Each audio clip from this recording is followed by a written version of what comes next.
Et c'est parti pour Smart Bourse, votre double dose quotidienne de marché en direct sur Bismart, chaque jour à la mi-journée, 12h30, 13h et le soir. La grande édition pendant une heure à partir de 18h30. Au sommaire de cette édition de la mi-journée, des marchés qui poursuivent leur rebond. En 2 jours, on reprend entre 2,5 et 3% pour les actions européennes. Le CAC a gagné jusqu'à 2% aujourd'hui dans cette première partie de séance. Le CAC 40 qui a récupéré ainsi la moitié de la baisse enregistrée entre début et fin janvier.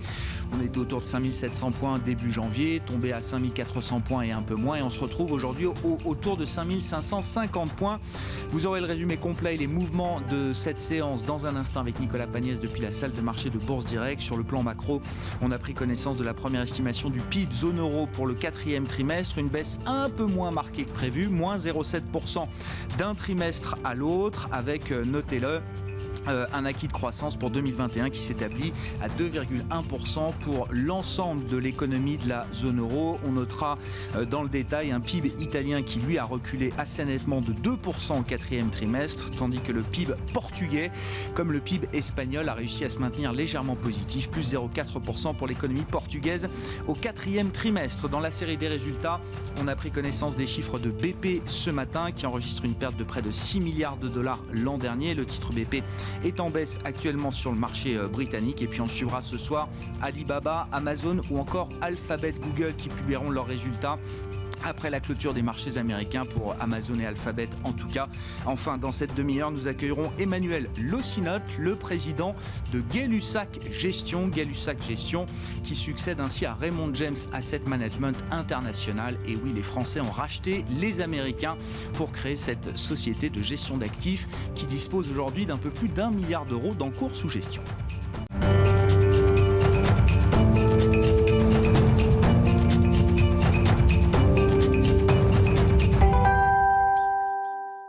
Les infos clés de marché à mi-séance en Europe, c'est chaque jour dans Smart Bourse à 12h30 avec Nicolas Pagnès depuis la salle de marché de Bourse Direct.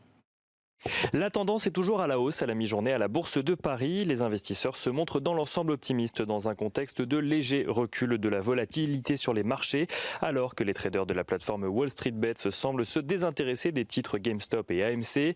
Le premier perdait 31% hier soir à la clôture et le deuxième perd 23% dans les échanges d'avant-bourse. Le métal-argent recule également ce matin à la suite de la ruée des investisseurs hier sur l'indice. Un recul qui pourrait d'ailleurs trouver son origine dans la décision du Chicago Mercantile Exchange d'augmenter les marges initiales de 18% à compter d'aujourd'hui sur la matière première. Ces mêmes investisseurs individuels semblent s'intéresser à présent à la biotech BioChrist, toujours dans l'objectif de prendre les vendeurs à découvert sur la valeur à leur propre jeu, mais en raison de volumes plus limités ou d'effets de surprise digérés, les investisseurs semblent moins s'émouvoir de ces ruées. Peut-être cela s'explique-t-il aussi par le passage du nombre de membres de la plateforme d'un peu plus d'1 million avant la flambée du titre GameStop à un peu plus de 8 millions actuellement. S'il n'est pas possible de savoir qui sont ces nouveaux membres, il est facile d'imaginer que de nombreux investisseurs particuliers ou professionnels inquiets d'être victimes d'une prochaine ruée sur un titre ou désireux d'en faire partie se soient inscrits sur la plateforme et que le fait que de plus en plus d'investisseurs aient désormais accès à l'information soit un facteur rassurant pour les marchés. Au-delà des envolées spéculatives, les investisseurs devraient suivre aujourd'hui encore les discussions en matière de plan de relance aux États-Unis. Les démocrates ont prévu d'avancer sur le plan de 1 900 milliards de dollars voulu par Joe Biden en passant par un vote de réconciliation budgétaire qui ne nécessiterait qu'une majorité simple au Sénat et favoriserait les chances ainsi de voir le plan adopté. Dans ce contexte, plusieurs sénateurs républicains ont eux fait parvenir un projet de plan de relance réduit à 618 milliards de dollars à l'équipe de Joe Biden, projet sur lesquels les deux parties ont pu échanger, évoquant des discussions très productives. Côté statistique à présent, le PIB de la zone euro se contracte de 0,7% au 4e trimestre 2020. Si la baisse est moins marquée que prévu, le 4e trimestre de 2020 affiche tout de même un recul de plus de 5% par rapport à 2019. Dans le détail, la France affiche un recul de 1,3%, l'Italie de 2%, là où l'Allemagne progresse de 0,1% et l'Espagne de 0,4%. Sur l'ensemble de l'année 2020, le PIB de la zone euro en première estimation recule de 6,8%. Et du côté des valeurs à présent à la Bourse de Paris, Atos qui avait approché DXC Technologies en vue d'un rapprochement amical il y a quelques semaines annonce qu'il n'y aura finalement ni rapprochement ni transaction. Airbus signe de son côté la plus forte hausse du CAC 40 à la mi-journée. Le titre a par ailleurs vu JP Morgan passer de pondération en ligne à surpondéré dessus. Veolia réaffirme dans un communiqué qu'il n'a ni l'intention d'échanger ni de vendre sa participation dans Suez, tandis que Vallourec a demandé une suspension de cotation de ses actions et obligations en raison des risques que représentent selon l'entreprise les rumeurs concernant les négociations en cours avec ses créanciers. Au-delà des valeurs françaises, les investisseurs prendront connaissance dans la journée et dans la soirée de plusieurs publications de grandes entreprises américaines comme Amazon, Alphabet, Pfizer ou encore ExxonMobil, mais aussi Alibaba qui est également coté à New York. Nicolas Pagnès qui nous accompagne en fil rouge tout au long de la journée sur Bismart depuis la salle de marché de Bourse Direct.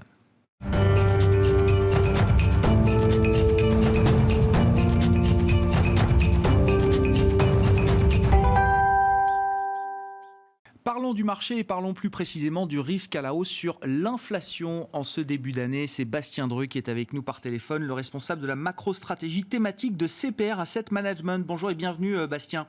Merci beaucoup d'être avec nous. Je disais oui, risque à la hausse sur l'inflation en ce début d'année. On a déjà eu les prémices de ce risque à la hausse puisqu'on a eu des premières estimations d'inflation pour la France, pour l'Allemagne, pour le mois de janvier. On avait un indicateur d'inflation vendredi, je crois, pour les États-Unis. Tous ces chiffres ressortent à la hausse et légèrement supérieurs aux attentes. Parmi les facteurs qui tirent les prix à la hausse, Bastien, il faut noter les matières premières agricoles. On est très souvent focalisé sur l'énergie, le pétrole, les métaux industriels, mais n'oublions pas quand même les matières premières agricoles qui pèsent lourd également dans certains indices d'inflation. Qu'est-ce qu'on peut dire à ce sujet, Bastien ? Oui, alors je pense que vraiment l'inflation c'est l'un des thèmes du moment et que ça va continuer. Comme vous venez de le dire, dans les chiffres un peu spectaculaires qu'on a eus, il y avait le chiffre d'inflation en Allemagne qui a très fortement accéléré sur le mois de janvier, qui est passé de moins 0,3% à plus 1%, donc une hausse de 130 points de base sur un seul mois. Alors après c'est vrai que c'est lié à une combinaison de facteurs un peu exceptionnels. Il y avait la baisse temporaire de TVA qui a pris fin le 31 décembre en Allemagne. Il y a aussi le fait qu'il y a une taxation du carbone. Donc il y a la mise en place d'une taxe carbone de 25 € la tonne sur les carburants en Allemagne. Donc ça c'est des choses aussi qui vont prendre en compte, voire qui peuvent se généraliser en Europe. Et puis aussi il y avait l'augmentation des salaires minimum effectifs au 1er janvier 2021 en Allemagne. Ceci dit, c'est vrai que même quand on regarde les chiffres allemands, les chiffres de l'inflation allemande, il y a une accélération notamment à cause de l'accélération des prix alimentaires, comme vous venez de le dire. Et les prix alimentaires, je crois que c'est quand même l'un des sujets de 2021. En tout cas, c'est vraiment l'un des thèmes qu'il faut suivre. Les prix des matières premières agricoles ont très fortement accéléré sur les 3 derniers mois. Et si on regarde un indice comme celui des matières premières agricoles de la FAO, donc qui regarde les prix alimentaires au niveau global, on est sur un plus haut depuis la fin 2014, donc un plus haut depuis maintenant plus de 6 ans. Alors ça concerne évidemment pas tous les produits agricoles, mais le prix des céréales, le prix des huiles alimentaires a très fortement augmenté récemment. Donc c'est pas mal lié à des facteurs climatiques qui expliquent ces hausses de prix. Il y a aussi une certaine forme de protectionnisme agricole. Il y a plusieurs pays comme par exemple la Russie qui est en train de mettre en place des taxes à l'exportation pour le blé. Il y a l'Indonésie qui met des taxes à l'exportation sur l'huile de palme. Il y a l'Argentine qui introduit des restrictions à l'exportation sur le maïs notamment. Et donc voilà, on a vraiment un terrain pour des hausses de prix alimentaires qui ne sont pas sans rappeler en fait ce qui s'est passé en 2011. Alors il peut y avoir évidemment certaines exploitations agricoles qui peuvent tirer leurs épingles du jeu. On voit qu'il y a certains secteurs au niveau boursier secteurs agricoles qui ont assez bien performé ces derniers temps. Il peut aussi y avoir évidemment des conséquences humanitaires terribles et ça rappelle vraiment ce qui s'était passé lors de 2021.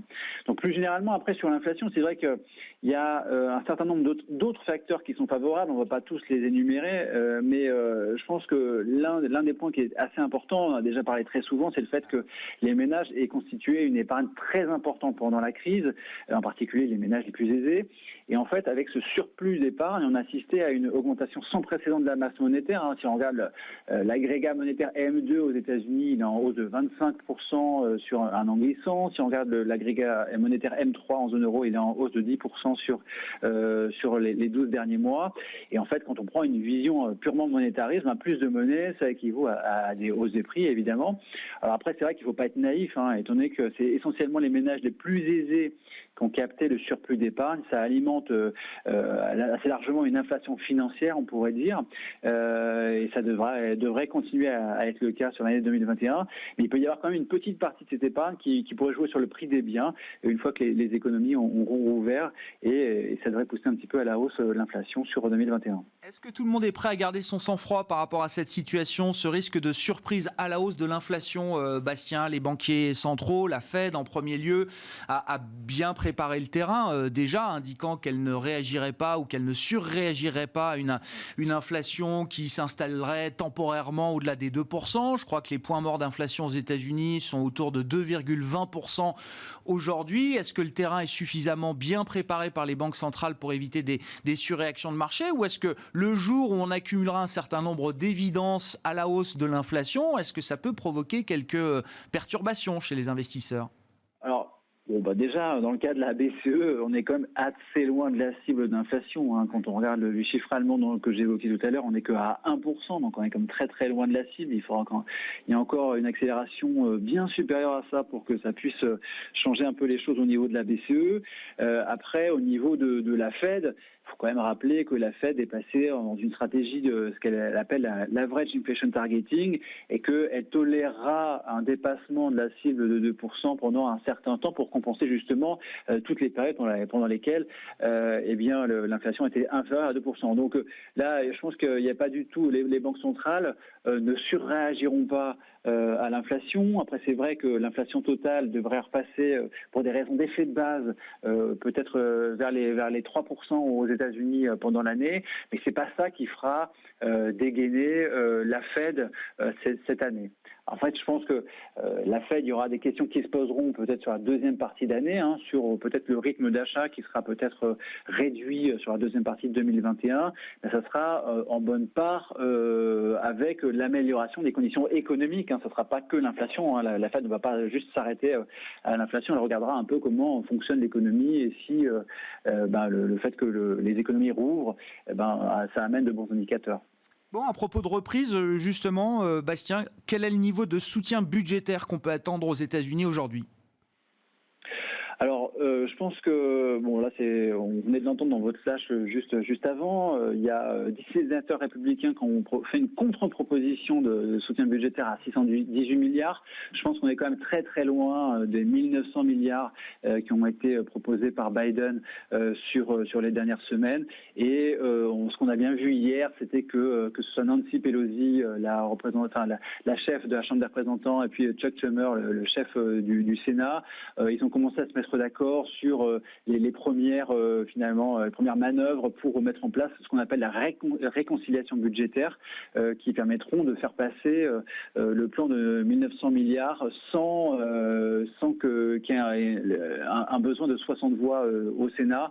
Et je pense qu'on se rend vraiment vers ça. Donc on aura un soutien budgétaire qui va être très très important sur l'année 2021.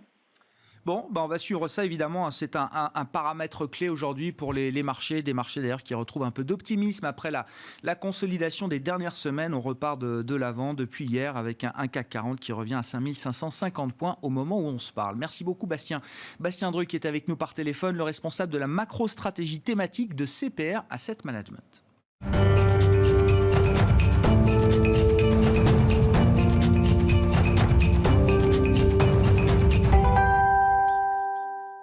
Et c'est donc le PDG de Gay-Lussac Gestion qui est à mes côtés en plateau à présent, invité de l'édition de la mi-journée dans Smart Bourse sur Bismart. Emmanuel Locinote, bonjour et bienvenue. Bonjour, merci d'être avec vous. On parle d'une industrie de la gestion d'actifs qui se consolide effectivement. Généralement, les phases de consolidation nous montrent que les gros acteurs rachètent les acteurs un peu moins gros.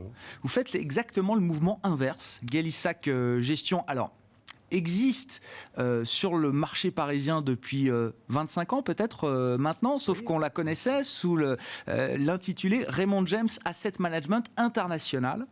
Et donc vous les Français, l'équipe de management de l'ex Raymond James Asset Management International décide de racheter les Américains et d'acheter son indépendance. Quelle est cette idée, Emmanuel ? Alors en fait, c'est une longue histoire.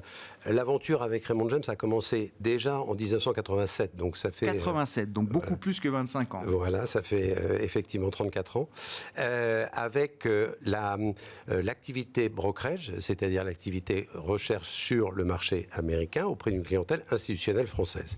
Et puis ensuite, il se trouve que on a développé un certain nombre d'activités avec le groupe Raymond James et nous avons servi un petit peu, je dirais, de laboratoire pour les Américains en Europe, puisque nous avions été le premier bureau à ouvrir en Europe pour Raymond James. Et puis donc nous avons créé en 1995 Raymond James Asset Management et en 2000 nous avons créé Raymond James Euro Equities, qui était donc l'intermédiation sur les marchés européens. Donc cette aventure avec le groupe, au début, le groupe faisait 200 millions de chiffre d'affaires quand on a rejoint le groupe en 87. Actuellement, le groupe fait 8 milliards de chiffre d'affaires, environ 1 milliard avant impôt de résultats.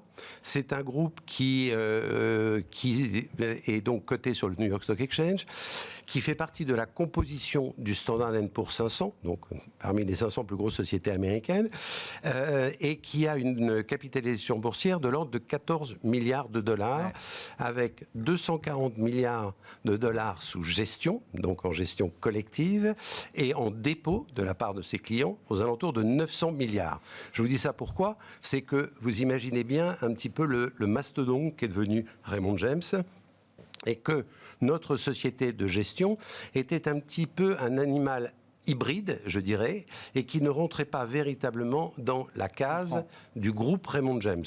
Pourquoi ? Parce que 1,2 milliard comparé à 250 milliards sous gestion aux États-Unis, effectivement, la comparaison est assez vite faite. Et puis surtout, je dis un animal hybride. Pourquoi ? Parce que nous avons 3 métiers. Le métier de la gestion collective, la gestion donc privée, sous mandat, et le troisième métier, c'est la gestion des entreprises, donc l'épargne salariale, l'épargne entreprise. Donc ça, c'est quelque chose qui était très difficile à classer dans le groupe Raymond James. Pour eux, l'asset management, c'est purement la gestion collective. Oui, je comprends. Et la gestion privée est complètement séparée. Ouais. Le poids de Raymond James devenait tel qu'il pénalisait votre développement d'une certaine manière, si je comprends bien, Emmanuel Le Synotte. La particularité de la branche française peut-être était un peu anachronique dans l'univers Raymond James aujourd'hui. Pourquoi maintenant ? Qu'est-ce qui a déclenché le deal là ces dernières semaines, 2020-2021, Emmanuel Le Synotte ? Alors, effectivement, d'abord, il y a plusieurs facteurs. Le premier facteur, c'est que la société a atteint une taille, entre guillemets, critique, c'est-à-dire que là, en date du 31 janvier, nous avons 1,2 milliard sous gestion, ce qui représente une taille, disons, à peu près viable par rapport à nos concurrents. Et je dirais, je sais pas, j'ai pas les chiffres exacts, mais je pense que 70% des sociétés de gestion gèrent moins de 1 milliard. Donc ça, c'est le premier élément. Le deuxième élément, la société financièrement est très saine. Le troisième élément, c'est que c'est vrai que ça devenait assez pesant en termes, disons, de contrôle, que ce soit sur un plan contrôle interne, donc déontologie, etc. Donc ce qu'il faut savoir, c'est que nous sommes donc régulés, comme toutes les sociétés de gestion, par les autorités de tutelle françaises, européennes, donc l'AMF, et également belges, puisque nous avons un bureau en Belgique. En plus de cela, nous étions régulés par toutes les autorités anglo-saxonnes, plus les autorités américaines et la SEC. Ce qui veut dire que, juste à titre anecdotique, l'année dernière, j'ai eu 14 personnes qui ont débarqué dans mon bureau et donc pour vérifier absolument tout, et qui sont restées pendant 15 jours, 3 semaines. Ce qui veut dire que, en ce qui me concerne, je passais 3/4 de mon temps à m'occuper des problèmes administratifs et pas du développement de la société. La deuxième chose, c'est que, en fait, cette société s'est créée, disons, par nos propres moyens, avec nos équipes. Donc, les 3 équipes principales, c'est la gestion collective avec Louis Defels, que vous connaissez bien sûr, qui a développé les fonds. La gestion privé avec Aurélia de la Malène et Adrien Blum, qui également s'occupe du développement. Et puis l'épargne salariale qui s'est développée, mais sans aucune aide de la part des États-Unis. Et ce qui nous permet, si vous voulez, de changer de nom sans changer quoi que ce soit, ni en termes d'actifs sous gestion, nous ne perdons aucun actif sous gestion, et en plus de ça, nous gardons les mêmes banques dépositaires, que ce soit également les compagnies d'assurance vie, etc., restent absolument identiques. Oui, c'est ça, c'est une transition sans rupture pour vos clients. Il faut qu'on dise un mot du nom Gay-Lussac Gestion. Gay-Lussac, plus précisément, Emmanuel Le Cinotte. C'est un de vos aïeux illustres, absolument, chimiste, le nom physicien. Voilà, exactement, le nom de Pourquoi avoir choisi ce nom? C'est ça la question, Emmanuel Le Cinotte. Alors d'abord, c'est pas effectivement un simple nom. En général, les sociétés de gestion, vous avez des exemples, disons, assez concrets. En général, les sociétés de gestion prennent le nom de la rue dans laquelle ils se trouvent. Bon, nous, on n'est pas rue Gay-Lussac. Donc pour nous, il était très important de trouver un nom qui corresponde, disons, à nos valeurs, qui corresponde à notre identité propre et surtout qui représente une véritable, je dirais,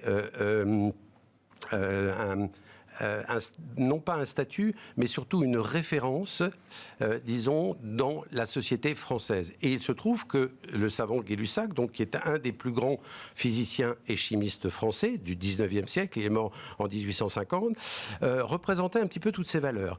C'était un homme qui, donc, d'abord a été extrêmement, disons, performant dans sa jeunesse, enfin jusqu'à sa mort. Mais ce qu'il faut savoir, c'est qu'il a été donc diplômé de Polytechnique à 22 ans. À 26 ans, il devenait professeur à Polytechnique. Et à 30 ans, il avait quand même découvert la loi sur la dilatation des gaz, qui lui a permis de pouvoir s'envoler en ballot en montgolfière à 7000 mètres pour regarder un petit peu, disons, comment réagissaient les gaz en atmosphère. C'est lui également qui a découvert à 30 ans l'atome et la molécule. Et puis il a découvert, à titre anecdotique pour nous, mais l'alcomètre. Et l'alcomètre, c'est dans les années 70, vous étiez trop jeune, mais jusque dans les années 70, toutes les bouteilles d'alcool portaient le degré Gay-Lussac. Et oui, bien sûr. C'était l'échelle de mesure du degré d'alcoolémie qu'on avait dans les bouteilles d'alcool. Absolument. Emmanuel, votre baseline, c'est la valeur du temps. C'est exactement ça chez Gay-Lussac Gestion, on le comprend avec cette historique que vous venez de nous faire.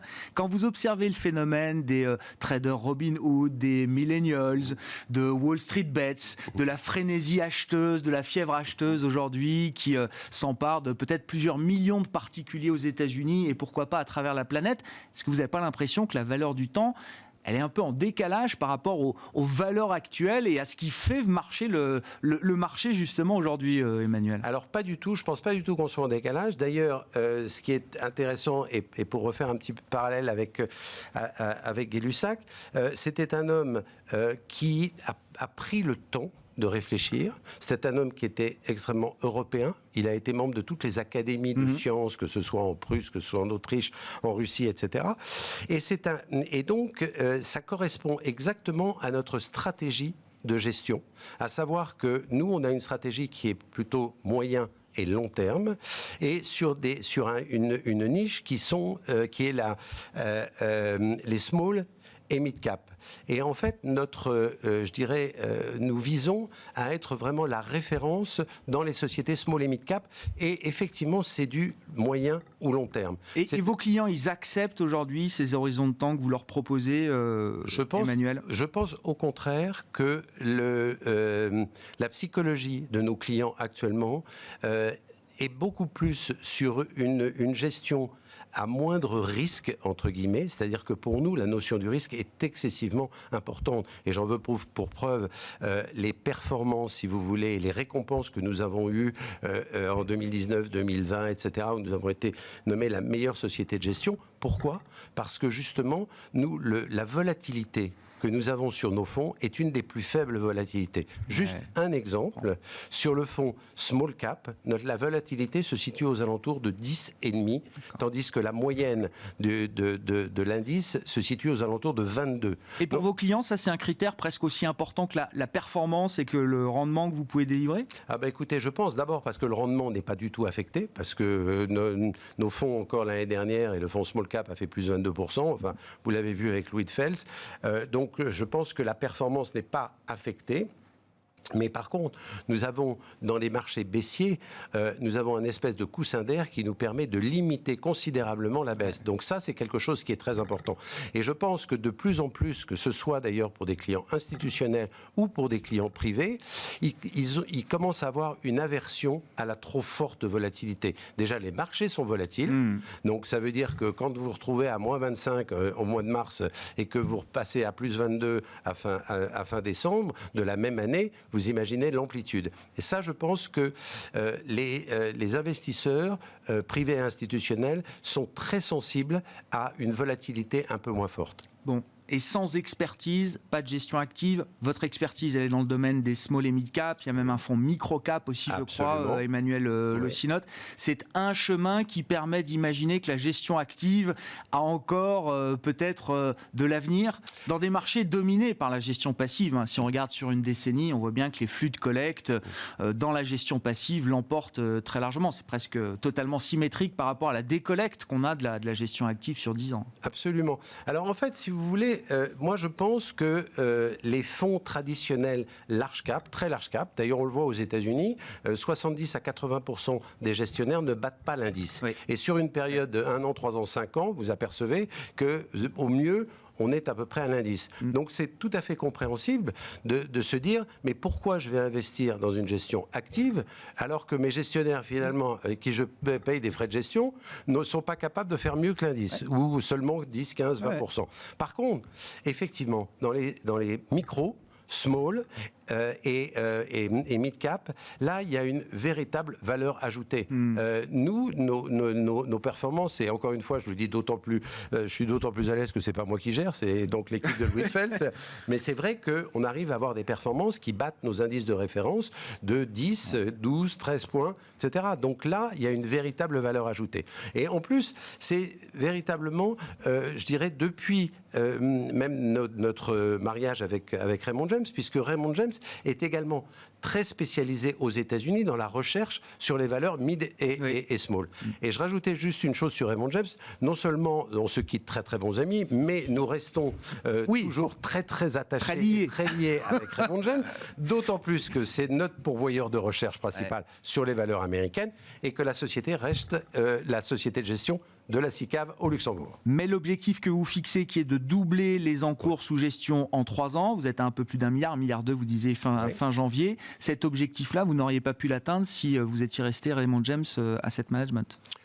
Alors écoutez, est-ce qu'on aurait pu, je ne sais pas, puisque finalement il n'y a pas énormément de changements, je pense qu'on aurait pu, en dehors du fait que nous avons beaucoup plus les mains libres pour pouvoir investir, parce que les Américains ont d'un côté le côté investissement, mais de l'autre côté il y a quand même le côté return. Donc ça veut dire qu'ils aiment bien avoir un rendement qui est suffisamment important. Et puis surtout il y avait tellement de contraintes que ça nous mettait, on mettait pratiquement 6 mois avant de pouvoir recruter. Que ce soit des analystes, que ce soit des gestionnaires, etc. Donc c'est vrai que ça venait, voilà. Bon, vous retrouvez de l'agilité, de la flexibilité, votre indépendance avec le lancement de cette société, nouvelle société de gestion, issue donc de Raymond James Asset Management, Gay-Lussac Gestion et son PDG Emmanuel Le Synotte qui était notre invité à la mi-journée dans Smart Bourse. Merci beaucoup d'avoir été là. Aujourd'hui, Smart Bourse revient ce soir évidemment, 18h30 en direct sur Bismart.